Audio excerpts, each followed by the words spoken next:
Okay, you're back with Mike and PEAK Handyman Services. Today, we're replacing valve stems on the cutoff valves for the kitchen sink. So we have the valve stem, and this is my pointer, that we're going to insert the valve stem into the valve body. Can you even see that from where you're at?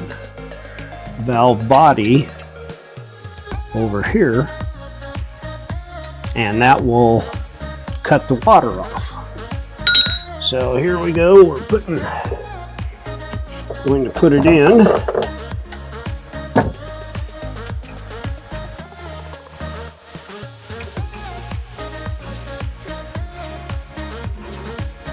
Put the retainer nut on.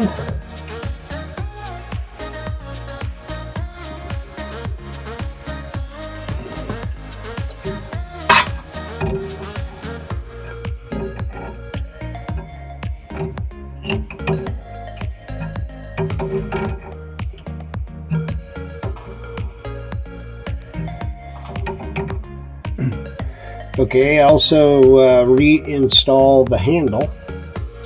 And this is the final step to finishing the valve stem and the cutoff valve.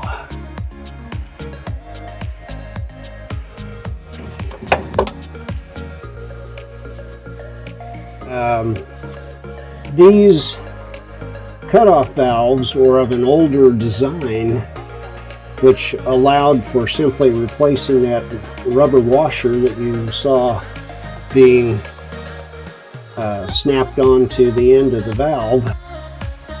And some of the newer valves do not have that same configuration.